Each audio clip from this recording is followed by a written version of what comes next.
No. Across, like from the elevators to the elevator. I'd like to figure out how, you know, because they were going to use the automated pitch, so the umpires weren't going to be following strikes and balls. It was, Yeah, hopefully they start doing that for real. they're going to start it next year. Next year. They did during spring training. They did during spring training. In the minor leagues already do it. Yeah. So they test going to do that, and it's supposed to start next year. It's like, I trust everything enough is that trying to move the game fast. It is fast. There's one not far from So, you know, I think that's why they were umpires, it's a judgment call, right? well, yeah, well, Shannon, Maria. still the umpire this year. Next year will be different. So no umpire? There'll be an umpire, You were Maria last Friday. but They and you have two challenges. reviews, yeah. And if you win the challenge, you still got two. You Charlotte. can't have, so it'll go continuously on challenging and you win. But the game is fast. You know, when I go to Tampa Bay Texas Rangers, you know, I generally always move to a better seat. Of course, I had a great seat for the one in the game, third base. And Tilly, when it's top down field last year, I always by the chief seat, and about the third inning moved down. But it's good move down because they between innings it's only 2 minutes. And I'd be going. I'm going to move because I missed up only playing the whole game. It's like getting up at the soccer game and you get up and walk away.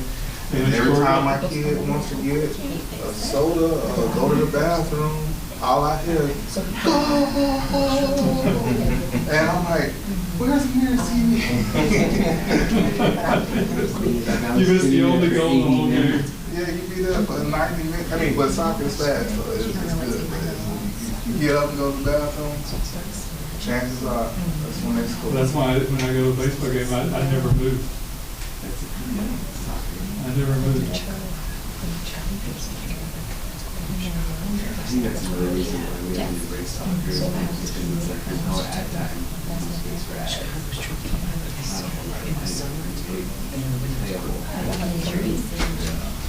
Commercial breaks. There's ads. Well, they should. They got NASCAR. They just move it over. That's why.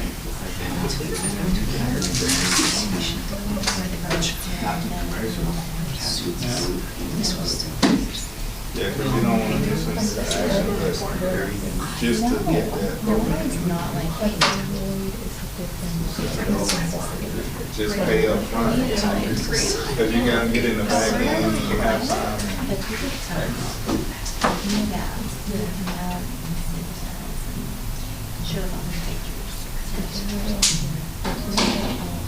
Yeah, but even if, I was watching some games. Yeah. So, World Cup, whatever. They're actually pretty good. Well, you're right, I didn't realize. You know what it is? He's working in Puerto Rico. Environment. He's the CFO for a cancer in Brazil. Industry got from cancer. So y'all, Because he's a master's, and he's living in Puerto Rico. So city sponsors him. the last time I spoke with him, he was there.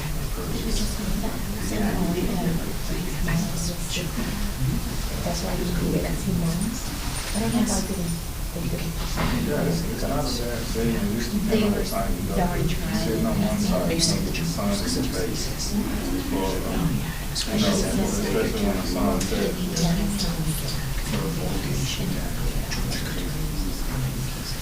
That was her transition.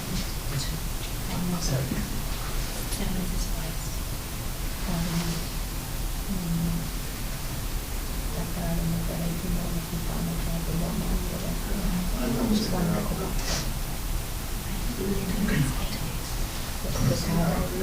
So they were looking to design the I always watch soccer so often.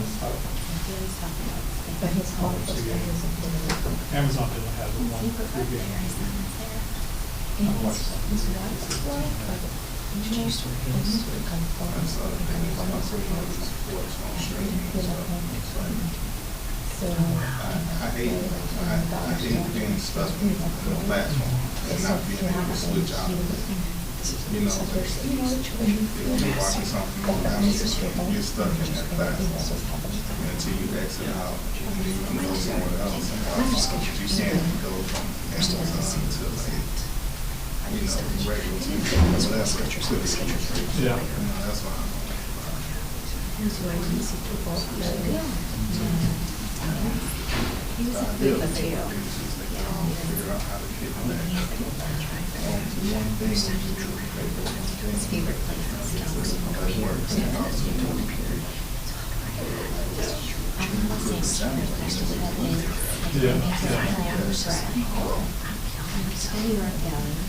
First thing I There's like some kind of sports that's just not for strength, it's just not for lives.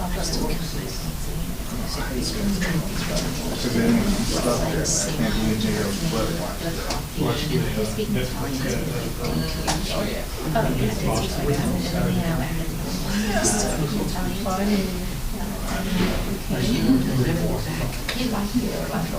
That's what it says. He was saying that I was So he liked it. Wilmington? No. He's the one who basically lost and why. Straight says. Yeah. He was wanting you to be his boss, probably. Okay. Yeah, he didn't think you, that he would. I watched the boxing. When it's boxing, I watched the picture. Do some real hidden. You know, if it isn't anything. Well, usually that's usually that's more technical. Yeah. Because they don't open up as much. It's not like they're swinging to knock anybody out. It's just more technical defense. Getting a couple shots in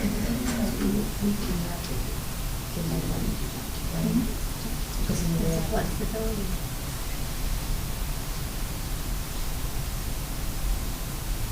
But yeah, he's with them in America. That's cool. It's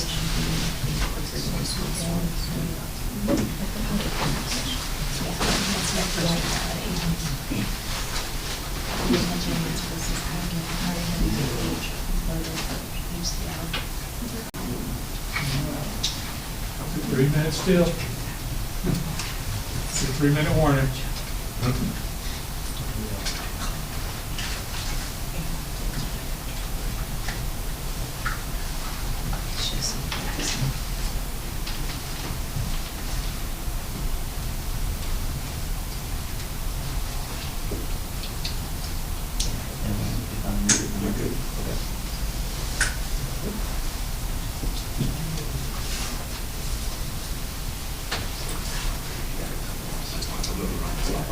You're good. I'll tap on your shoulder if I need you to. There you go, though.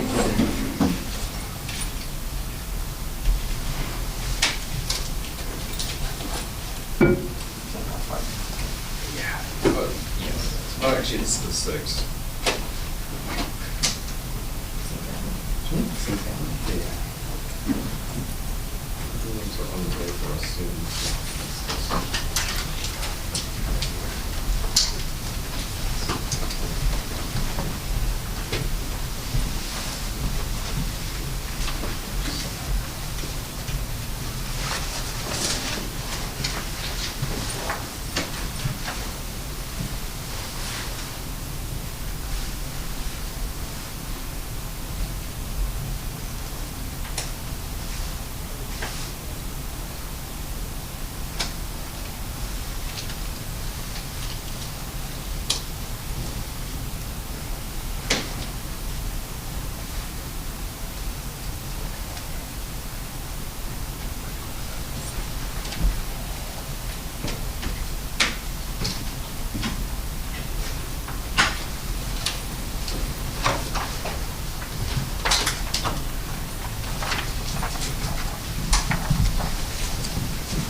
Hey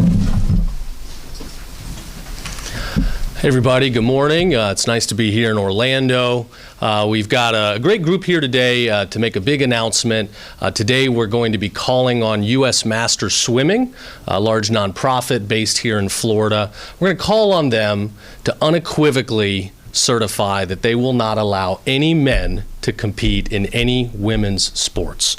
Here with me today we have Kim Jones, the co-founder of Independent Council on Women's Sports, our newly appointed Education Commissioner, Stasi Kamoutsas, Cassidy Carlisle, and Lainey Armstead, female athletes and strong advocates for women's sports, and I'm grateful to have you ladies here to talk this morning. So, U.S. Masters Swimming.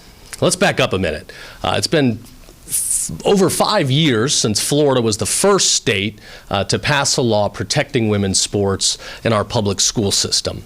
So thankfully, we have none of those shenanigans going on here in Florida, while other states continue to see the insanity and continue to have women that are treated unfairly, women that are not given the opportunity to compete freely and fairly, and have the opportunity of the joy of competition, the joy of training, of preparing, of going into competition, and ultimately getting to stand on a podium, not having a man standing next to them or above them.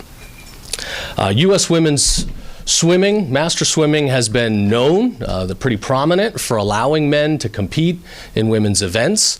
Many of their largest competitions in recent past have resulted in the victors being men competing in women's sports. Over the last month, they've instituted a new temporary policy, I think because they realized that there were complaints and concerns and possible legal action coming. So they created a new policy that purports to try to protect women's sports, but it does not get the job done. They now say they will reserve, it appears, some competitions for just women, but not all.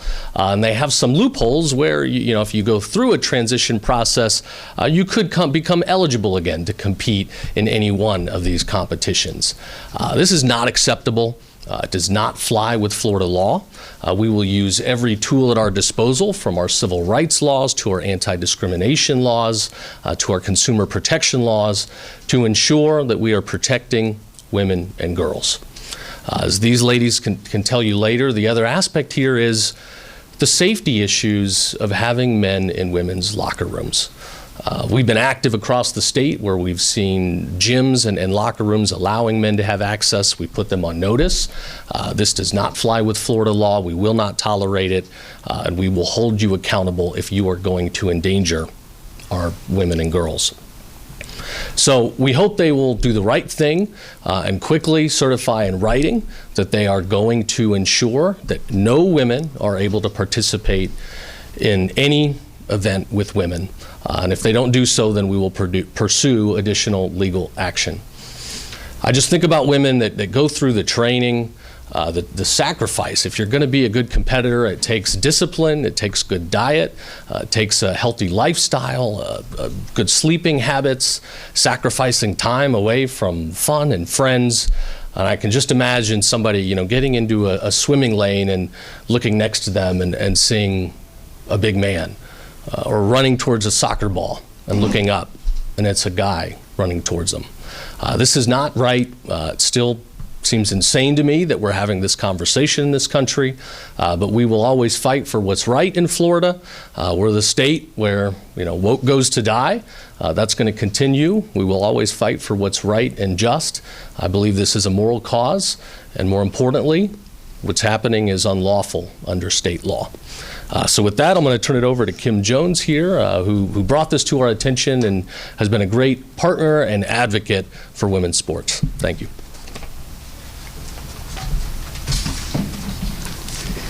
Thank you. Thank you, Attorney General Uthmeier and Commissioner of Education Kamoutsas, for standing up for women's sports. Icons is proud to stand with you. U.S. Masters Swimming continues to allow men to compete with women and take women's awards if they feel like it. There is a single question at stake here, and it is, do women and girls deserve access to fair sports? And the answer is yes or no. The state of Florida and Attorney General Uthmeier believes that answer is yes, and unequivocally, so do we.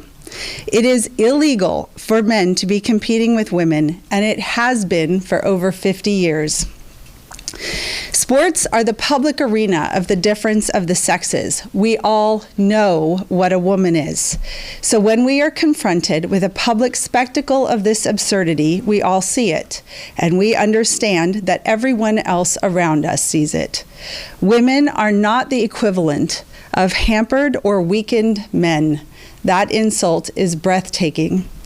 The clock is ticking, the end will come, but the insanity of allowing boys into girls' sports feeds on silence to continue.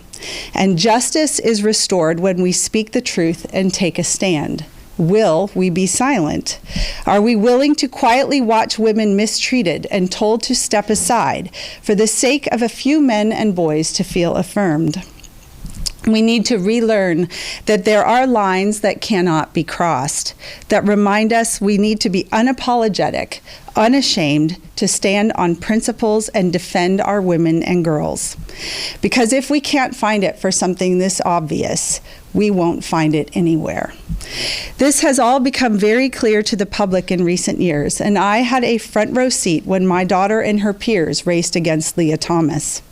I saw the ramifications, the tears, the struggle, and I watched as strong, confident young women became frightened and stopped believing that their leaders would stand up for them. The women were silenced, told to ignore their instinctive fear and discomfort. They were emotionally blackmailed and told that the feelings and well-being of a man were more important than their own, that his life depended upon their concession. This emotional blackmail is no different than the age-old threat that women have always faced when trying to stand up for or leave abuse. If you leave, I will kill myself. Telling women that they are responsible for carrying the mental health burdens of another is wrong. Every week, I now hear firsthand what happens as we are putting our women and girls through this. The stories, the numbers, and the impacts are heartbreaking, and they are staggering in volume. When we tell our girls that they are more valuable as tools of affirmation, as shields of protection for men, when we tell women that their accomplishments, their desire to win, their hard work, and their feelings need to be set aside to make someone else feel better, we damage them psychologically. This is abuse of women. It is long past time in this country for sports organizations to stop telling women to step aside and tolerate this abuse for the sake of a man's feelings.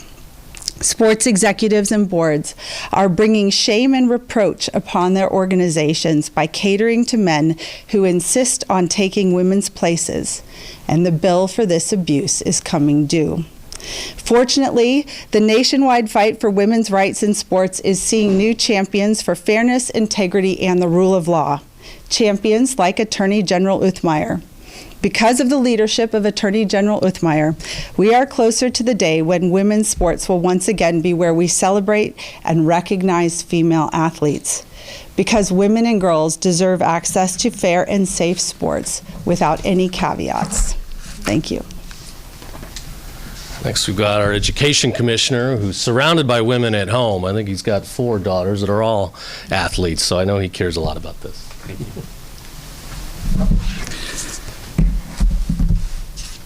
Good morning, and thank you, Attorney General Uthmeier, for having me here today. Sorry, let me get situated. I am newly designated Commissioner of Education as of yesterday here in Florida. And Florida has been a beacon of sanity for women's sports and spaces.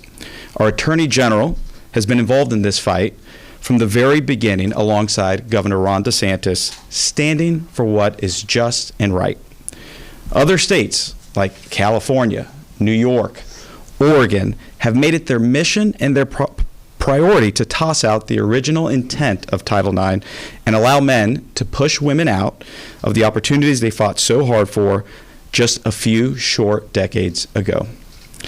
States have allowed female athletes like Peyton McNabb to be permanently injured because they approved of a man being able to play on women's high school sports teams. Other states have forced athletes like Riley Gaines and so many others to share a locker room with a man to please the woke mob. And when they complained, they threatened action against those women. Other states have subjected women like Cassidy Carlisle and Lainey Armistead to repeated competitions against men, especially guaranteeing the boy would win the trophy for the girls. But under the leadership of Governor DeSantis and Attorney General James Uthmeier, Florida has taken bold action to ensure that our female athletes are protected in the sports that they dedicate so much time and energy towards, and in the private spaces like bathrooms and locker rooms. That is why in Florida, the governor signed the Fairness in Women's Sports Act to ensure that Florida schools were not allowing men to participate in women's sports at both the K-12 level and at the collegiate level. We also passed the Safety in Private Spaces Act to protect women's locker rooms, restrooms, and other private facilities from being infiltrated by men. This is an issue that essentially only impacts women. No boys are being forced to give up their trophies for girls, and there are no girls receiving scholarships instead of boys. The woke left has decided that instead of supporting women, they want to erase them. Thankfully, the Trump administration has taken great strides to rectify the issues nationwide for both high school and collegiate level athletics through his executive order keeping men out of women's sports, and the U.S. Department of Education's commitment to investigating violations of Title IX and the But U.S. Masters Swimming is a clear example that the fight is not over. As a father of 4 beautiful little girls, I can tell you that I will never stand for a boy to take their spot on a team, let alone share a private space with my daughters. Proverbs 31 talks about the virtuous woman, but it also says that you must speak up for those who cannot speak for themselves, for the rights of all who are destitute, speak up and judge fairly, defend their rights. And as Commissioner of Education, alongside Attorney General James Uthmeier, we will never stop speaking up for the rights of women to be able to play sports safely, win their designated trophies, and have privacy in locker rooms. I thank you, Attorney General, for your relentless commitment to this issue. I thank you as a father for taking a stand for my little girls as well as yours and ensuring that the left will not get away with violating the rights of our daughters. I thank the young women who are here today and their families who took a stand for what was right. Even when they were called names as smeared for their beliefs, they held firm and fought to protect women and bring change. Thank you, and God bless. Thank you, Commissioner. Next, we'll hear from Cassidy, who's from Maine and has been a strong advocate supporting Attorney General Bondi and the DOJ's litigation efforts there. So I'll let her introduce herself. Hello, my name is Cassidy Carlisle, and I'm a Nordic skier from Maine. Growing up, hockey was my main sport, but by 7th grade, I switched to Nordic skiing because we didn't have a girls' hockey program in my area, and the physical differences between me and the boys were becoming harder to ignore. Around the same time, I went to change for gym class and was shocked to find a biological male in the girls' locker room. When I raised concerns, I was told to use a separate bathroom, even if it meant being late to class. I was just 13 and already being forced to choose between my privacy and my education. By my junior year, everything I'd worked for in Nordic skiing shifted. I'd given up hockey, hoping to find a fair and equal opportunity in another sport, but that didn't happen. I was competing against a biological male. And no matter how hard I trained or how much I pushed myself, I was beaten over and over again. I wasn't losing because I lacked discipline or drive. I was losing because the playing field wasn't level. It left me feeling defeated, not just as an athlete, but as a young woman who believed that hard work should mean something. This isn't about exclusion, it's about fairness, and every girl deserves the chance to compete with confidence that her effort truly matters. I'm excited to be here today in support of Attorney General Uthmeier as he stands for women and girls in Florida, ensuring that every girl has a fair playing field and can feel safe in their own locker rooms. I hope that leaders in my own state of Maine will see the leadership here in Florida and change course.